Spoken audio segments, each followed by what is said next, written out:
Саламатсыңарбы менин сүйүктүү окуучуларым? Кутмандуу күнүңөр менен. Ачык болуп маанайлар, кутмандуу болсун күнүңөр. Ата-эне, бир тууган менен бакытка толсун үйүңөр деген тилекти айтуу менен бүгүнкү адаий окуу сабагын баштамакчымын. Бүгүнкү сабактын темасы жалбырак деп аталат балдар. Бүгүнкү сабакта жаратылышка байкоо жүргүзө билүүнү үйрөнүү менен жалбырактын саргайышы, түшүшү жөнүндө түшүнүп аласыңар.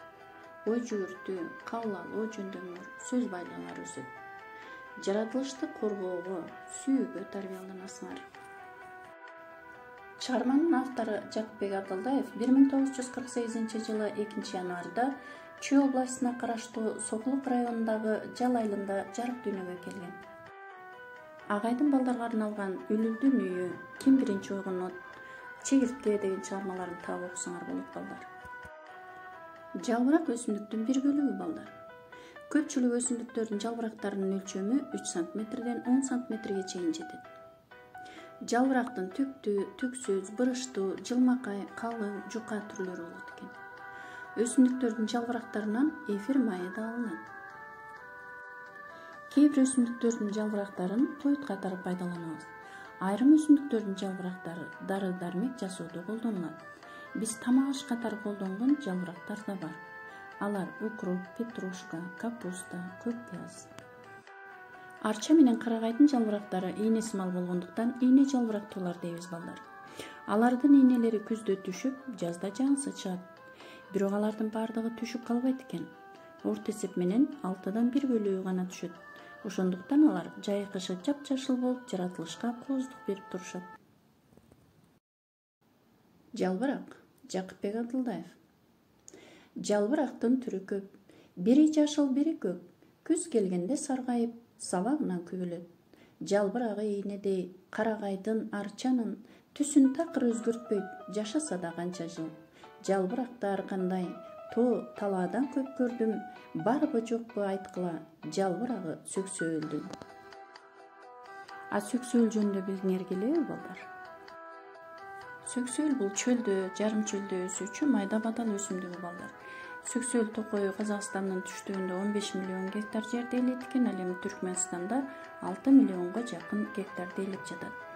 Сөксөөлдү кыюуга тыюу салынган, себеби корукка алынган өсүмдүк болуп эсептелинет. Жалбырактын ордунда кочкул жашыл бутакчалар бар. Жалбырак канчалык кичине болсо, суу ошончолук аз болуп атышат. Эмне үчүн күз келгенде жалбырактар саргайып түшө баштайт? Мына ушул суроого жооп алсак. Эмне үчүн күзүндө жалбырактар саргарып жерге түшөт? Жалбырактарда хлорофилл деп аталган зат болгондуктан алар жашыл болушат. Ал күндүн энергиясын азыктандыруучу заттарга айландыруу үчүн керек.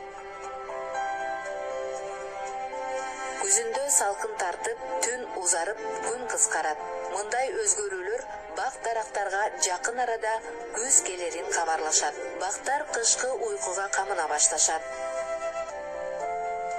Жалбырактарда хлорофилдин топтолушу токтойт. Ал азая берет. Ошол учурда жалбырактарды түстөргө боелгон башка заттар көрүнө башташат. Ошондуктан бактардын жалбырактары ар түркүн: сары, саргыч кызыл, кызыл, кочкул кызыл өңдөргө боелушат.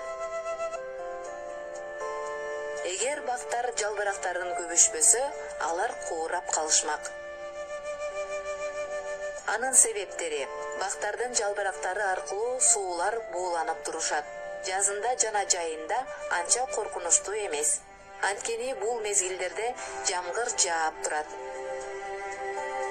Кышында бактын тамырлары бууланып кеткен сууларды кайрадан топтой алышпайт. Себеби бактардын тамырлары тоңуп калган топурактан нымды сора алышпайт. Ошондуктан бактар жалбырактарын көбүп, кышкы суукта тоңуп калуудан өздөрүн сакташат. Жалбырактын түшүшүнүн дагы бир себеби бар. Кар жааган мезгилдерде бактын бутактары карды көтөрө албай, жерге жете ийилет. Кээ бир бутактар сынып да калышат. Эгер жалбырактар бактын бутактарында калышса, жалбырактар көп карды өзүнө топтошмок. Күзүндө бактар жалбырактарын көбүү аркылуу өздөрүн сынып калуудан да сакташат. Дагы бир себеби бар. Жайында бактар пайдалуу жана зыяндуу заттарды өзүнө топтошот. Пайдалууларын азык катары колдонушат, ал эми зыяндууларын жалбыракта сакташат.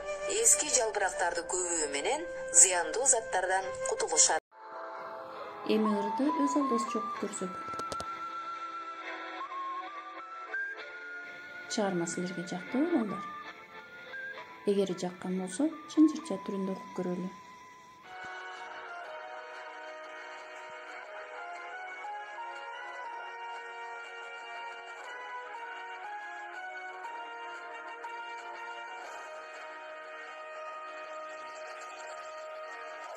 Sen asmanım sen mekenci, ata babam seni tapkan kemenker, kırka toğa ketken sımal aylanıp, kırgız jerin korgop jatıp.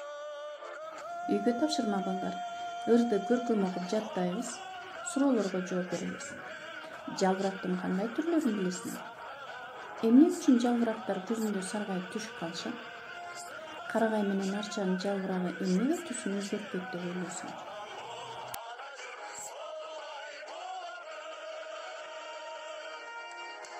Жалбырактын түрү көп, бири жашыл, бири көк. Күз келгенде саргайып, сабагынан күбөлөт. Жалбырагы ийнедей карагайдын арчанын түзүн такыр өзгөртпөйт. Жашаса да канча жыл жалбыракты ар кандай тоо таладан көп көрдүм, барбы жокпу айткыла, жалбырагы сүттө өлдү. Жалбырактын түрү көп. Бири жасыл, бири көк. Күз келгенде саргайып, сабагынан күбөлөт. Жалбырактын түсү көп. Бири жасыл, бири көк. Күз келгенде саргайып, сабактарын күбөлөт. Жалбырак ийнеде карагайдын арчанын түсүн такыр өзгөртпөйт. Жашаса да канча жыл. Бири жасыл, бири көк. Күз келгенде саргайып, сабагынан күбөлөт. Жалбырак ийнеде карагайдын арчанын түсү такыр өзгөртпөйт. Жашаса да канча жыл. Başı möngü etegi gül turağım, görsöň bermek itsең şerbet kulağım. Vakıt balkıyt balık bolup kölüngö, bürküt şaڭşıyt azatlıktın uramı. Oğuzdun yağışı, çürüktün kalışı, kırgızdı satmagan manastır namısı. Sınmasın çınarı, öçmesin çınarı.